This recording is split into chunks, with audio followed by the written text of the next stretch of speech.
morning of Saturday, September 27th, and the huge Melbourne cricket grandstands, able to accommodate 120,000 people, are empty. But in a few hours, the scene will be excitingly different.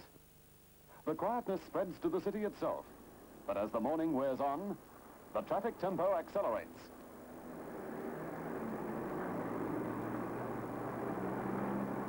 All roads lead to the MCG for the game of the century, the VFL Grand Final between defending premiers, Carlton Blues, and the Richmond Tigers. A carnival atmosphere prevails as spectators from every part of Australia make for the entrances. And Richmond supporters are confident this is going to be their year.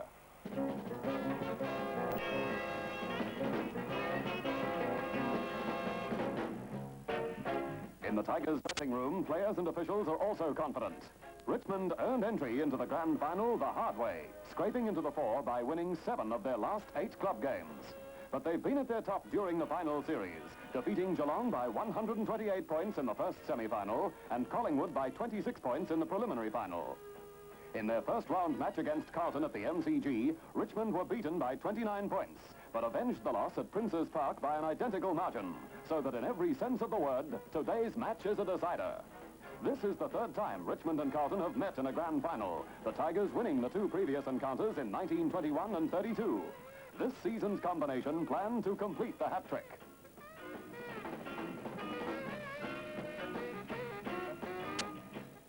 The Blues won their first pennant in 21 years last season, and Carlton coach Ron Barassi is sure his side is primed to become the first club for 9 years to win successive premierships. A feat Barassi's old club, Melbourne, performed in 59 and 60.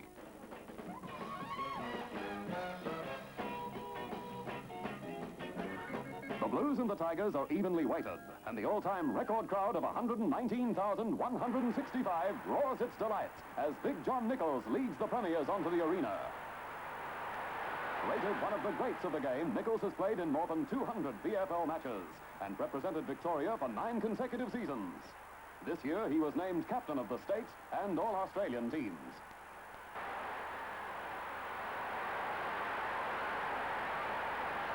A local product, Dean's in his 2nd year as captain. Strong and rugged, he's kicked more than a century of goals for the Tigers, and in '64 was their leading goal kicker.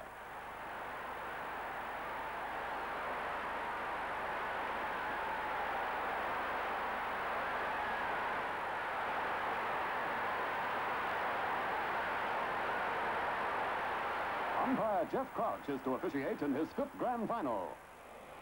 From the bounce, Nichols wins the knockout, but Richmond dash in to snatch the initiative away from Carlton. Northey bursts away, and his well-placed pass gives Moore a chance to beat Lofts close to the goal square.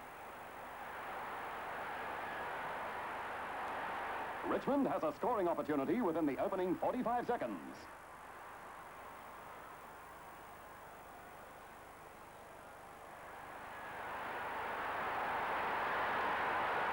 From an acute angle, Moore's drop punt sends the ball through the centre for the first goal of the match.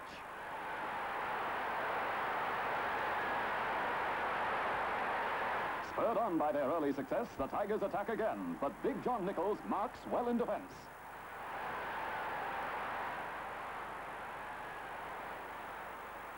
At his best on the big occasion, Nichols' perfectly executed pass to Gould gives Carlton a chance to turn the attack. Players from both sides feel the tension of the fiery opening, and fundamental mistakes occur in their eagerness to gain possession. Using their pace to advantage, Richmond has the Blues' defence under pressure, and after 8 minutes, Hart receives a free within comfortable kicking range.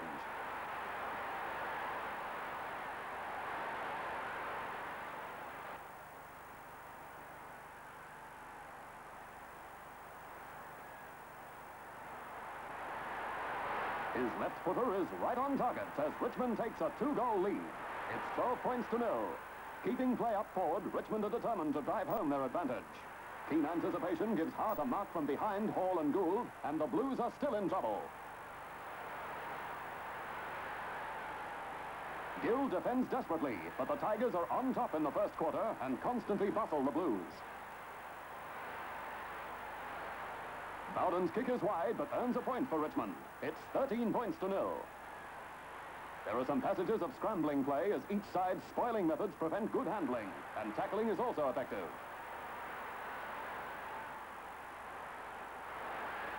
Carlton need a score to boost their confidence. And here's a chance as Crosswell gets a free.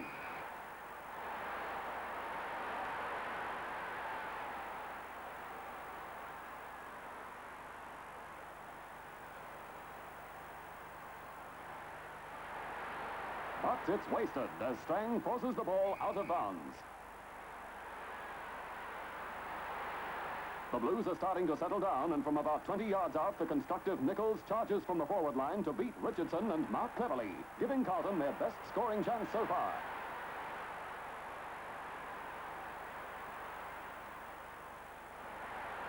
The easy kick is offline for a behind, but it opens Carlton scoring.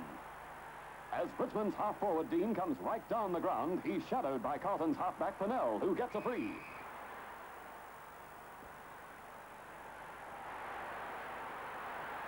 But his kick is also wide for a behind, and Richmond lead by 13 points to 2. With their teamwork steadily improving, Carlton are looking dangerous. Jesaulenko sends a well-judged pass to Robertson. But Sheedy is heavily grounded by Jackson and paid a free. A foolish mistake by Jackson, depriving the Blues of a goal-scoring opportunity. Green interferes with Nichols. Knee in the back, says umpire Crouch.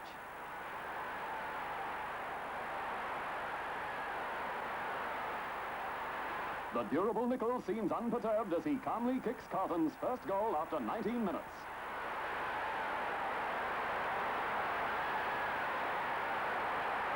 Richmond 13 points to 8. Carlton are getting their share of play and attack again. Silvani is paid the mark as Richmond tend to become over-anxious in defence. Silvani's a long way out but is online, and in the face of rugged opposition, Wall snaps a behind. Carlton fighting back trail by just 5 points. Having overcome the threat of Richmond's blistering early thrusts, Carlton appear to be playing with greater purpose. Using their superior physical strength, the Blues rush a behind, and at the end of the first quarter, Richmond lead 2 goals to 14 points to Carlton's 1 goal for 10 points.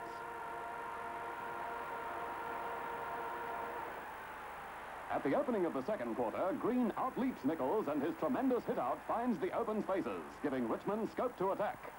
But outspeeding the Tigers, Gould nullifies the advantage and kicks to the outer flank.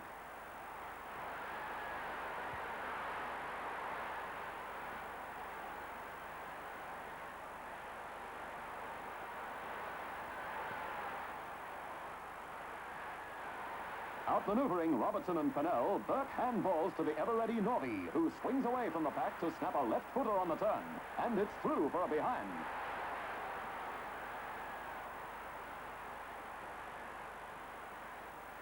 Richmond's pace, passing and anticipation allows them plenty of room in which to move, and they storm Carlton's goal. But now the Blues' defence is considerably tighter. Grabbing the ball from the pack, Brown tries a hurried snap, but it's only a behind.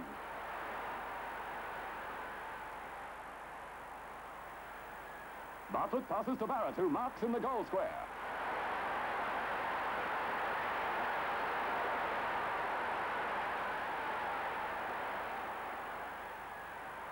The moving of Barrett to full forward is paying dividends as he kicks the Tigers' third goal, increasing their lead to 11 points.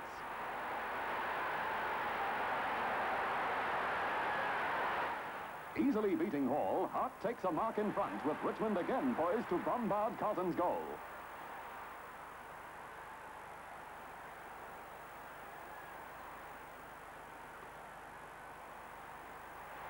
Hart is accurate with his long drop punt to the goal square, but an illegal tackle of Dean brings a free, and a simple chance for Richmond.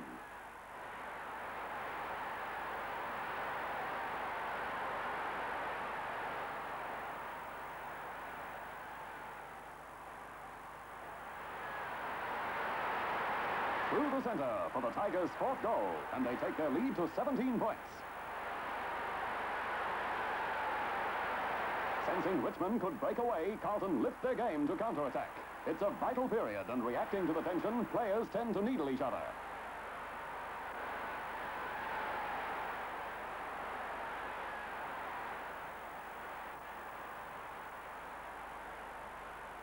Crosswell's kick is wide for another behind. The Blues will need to improve their kicking if they're to get back into the game.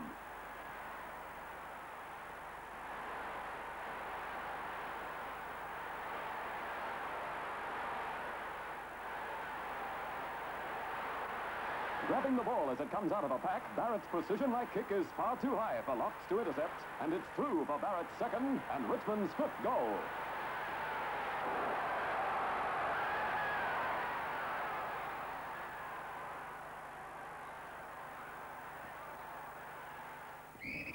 The bounding Barrett is in everything and is paid a free. Richmond are capitalizing on Carlton's foolish errors, which are proving expensive. Ronaldson marks strongly in the forward pocket and has a good chance from an angle.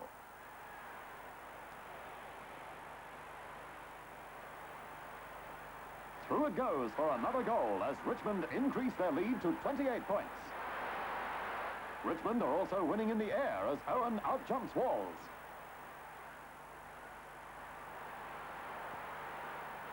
It's a bone-shaking crash and Walls goes down pretty heavily, but is paid a free 5 minutes into time on. Recovering quickly, he punts powerfully to score Carlton's first goal of the quarter and their second of the match. But the Blues still trail by 22 points.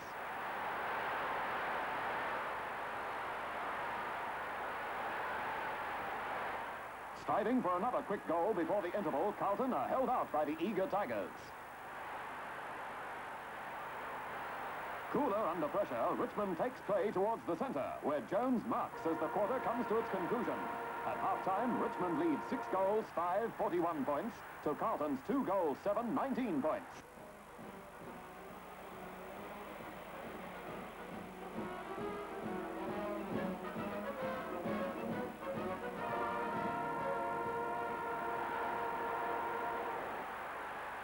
For the third quarter, Carlton shift Jezelenko back to full forward from centre-half forward. The Blues immediately tear into the attack, and balking cleverly, Crane kicks downfield. Strang tries a kick off the ground that comes off, and the Tigers are quick to follow up their good fortune.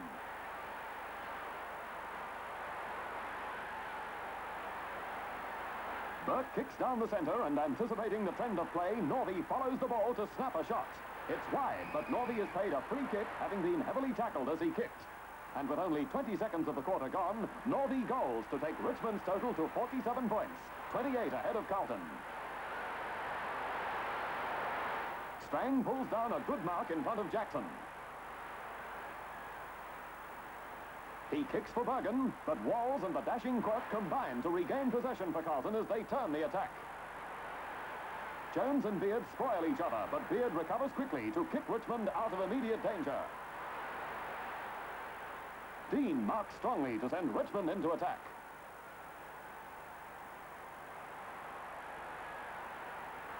Northey is again positioned to grab possession off a pack, but his kick is intercepted by Lofts. Richmond coach Tom Hafey appears impassive as Sheedy is awarded the mark over Jones, allowing Richmond to momentarily keep Carlton at bay.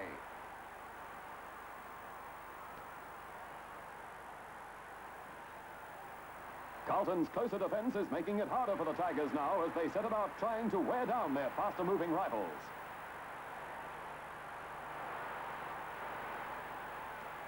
Richmond takes the play away from the Blues. Burke handballs to Dean, who's playing a fine captain's game. The speedy Quirk closes on Dean, but he gets a pass away to Northey, who effectively resists Waite's tackle.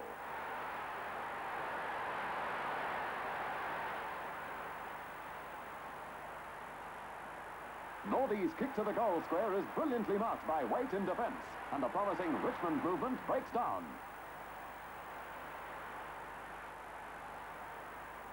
Waite's long clearance kick to the flank is marked by Hall, who plays on to Quirk. Then to Jones as the Blues produce their most polished teamwork of the game. A great pass to Gallagher, who handballs to Jackson at full pace, and he goes on the run, sparking off a thrilling fight back by Carlton. The skillful experience of Nichols is a telling factor. He taps the ball out to Gallagher, who left puts it through the centre as Carlton reduced their deficit to 16 points. Carlton storms goalwards again, but marking behind Jackson, Burke flashes into the clear. Burke's kick is marked by Jones, allowing Carlton to keep Richmond under pressure.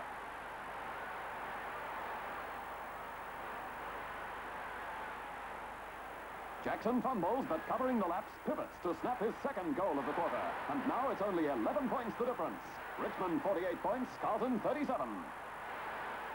Carlton are getting a great deal of the play at this stage, and their confidence is riding high as they continue hammering away at Richmond's goal. Walls kicks high, and Nichols grabs the ball in a pack, pivoting to drive it through the middle for another full pointer. The Blues are now only 5 points behind. Slow motion clearly defines the hard struggle waged by Richmond to keep their slender lead intact.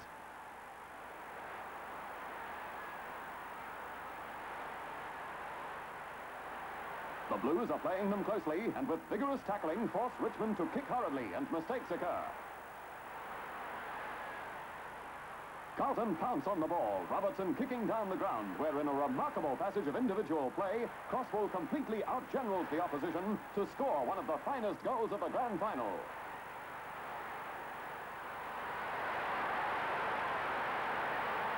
It's a thriller as Carlton hit the front for the first time. They lead 50 points to 48.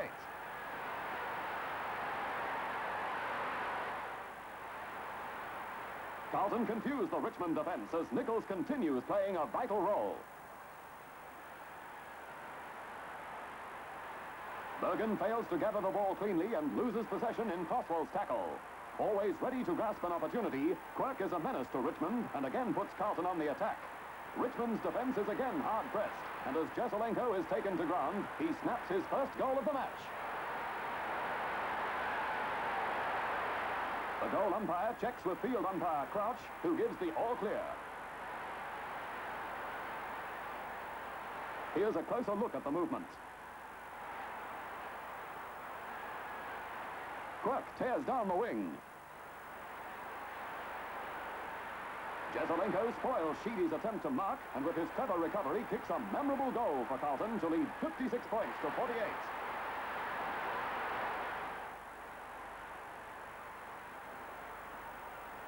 Richmond needs to rally as the game tends to slip away from them, but they lack cohesion, and Gill grabs possession.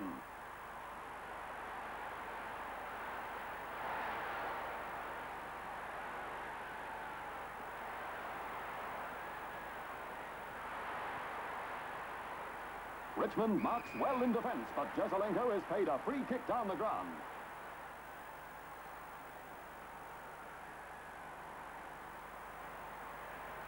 The ball strikes the goalpost, and it's a behind. Carlton 57 points, Richmond 48. Players tear in fearlessly after the ball with the rock-hard Jeselenko in the thick of things.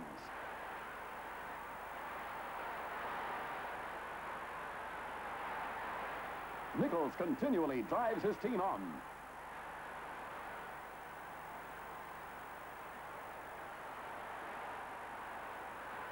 But Jackson is forced back several yards as he vainly attempts to recover the ball. Beating Jackson for possession, Dean sends to Hart, setting off a thrilling Richmond counter-attack.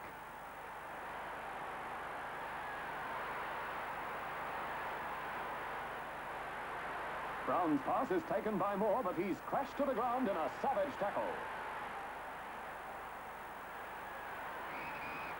Tempers flare, and even the trainer takes a hand in the matter. An ugly incident seems probable until the umpires settle things down.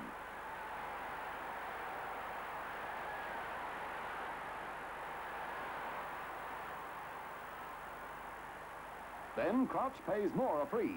It's an easy shot for Richmond's second goal of the quarter, and at three-quarter time they trail by 4 points. It's Carlton 58 points to 54. In typical storming fashion, Barassi warns Carlton against complacency. He knows every facet of grand final football, having participated in 8 as a player.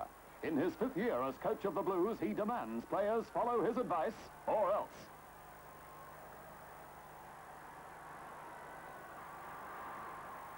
And in the center, Barrett urges Richmond on. With tension mounting, the scene is set for a fiercely contested final quarter.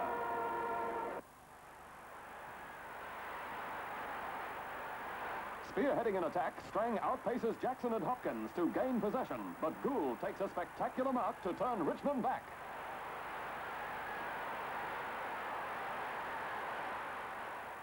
Sheedy's mark is depicted in slow motion as Richmond take control.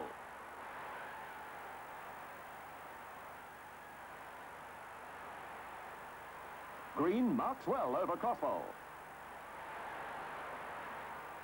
Barrett almost loses the ball, but recovers, and together with Green, orders Carlton's players away.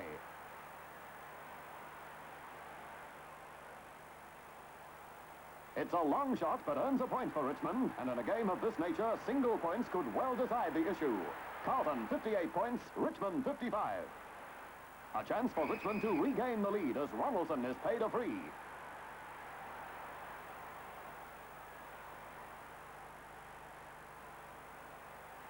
His attempt from about 65 yards out is just offline for a behind, but the Tigers are now within 2 points of Carlton. Hart marks in front of Gould, giving the Tigers another chance to goal.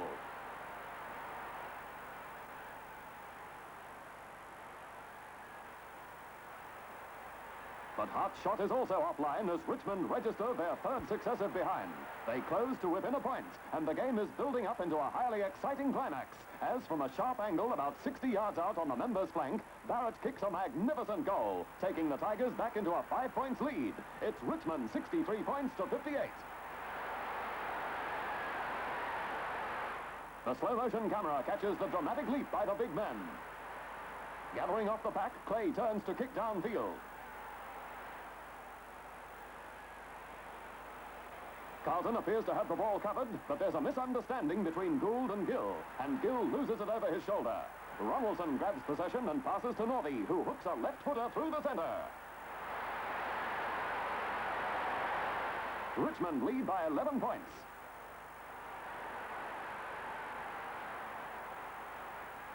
Carlton require a major effort to get back in the game. They show signs of tiring and are probably feeling the effect of their non-stop third quarter. Within reach of the flag, Richmond tackle tenaciously to further undermine the Blues' confidence.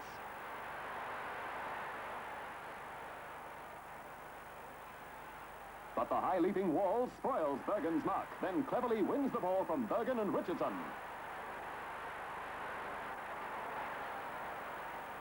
From a ball up, Green out-jumps Walls, knocking the ball to Bartlett, who's flattened by Jesselenko. Now on the ball, Jesselenko dashes down the flank and with a masterful piece of play turns the attack for Carlton. This is their big chance, but Beard spoils Nichols' attempt to mark. Carlton rush behind, but still trail by 11 points.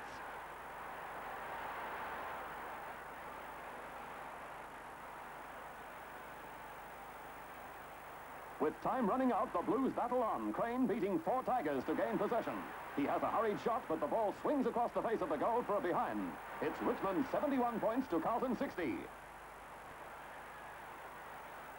As Barrett sets himself for a mark, Gill tears in, shouldering into the ground.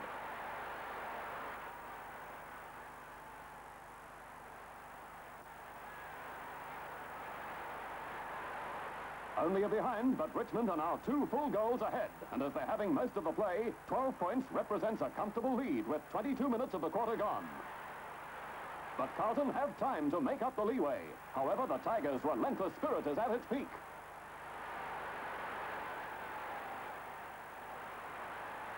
In the heat of the moment, Walls foolishly pushes Sheedy in the back and is penalized 15 yards.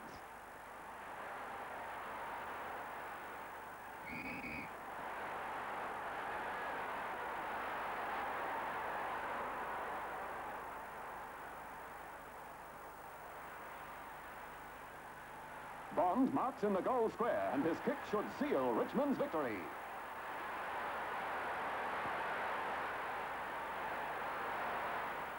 Hapey still shows little sign of emotion as they enter time on.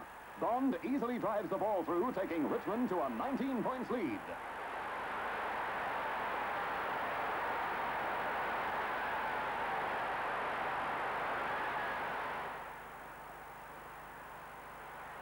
Carlton are disorganized, and from right in front, Bartlett dashes in to snap a goal.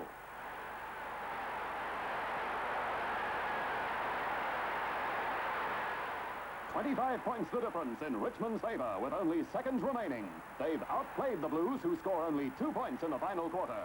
There's the siren, bringing the game to an end, and the flag to Richmond. They win 12 goals, 13 85 points, to Carlton's 8 goals, 12 60 points.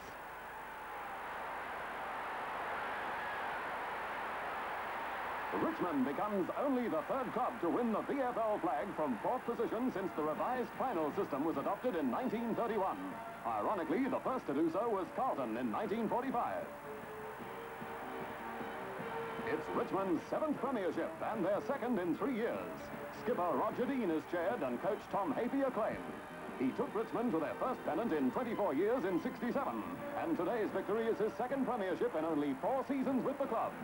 The Tigers are fine in '69.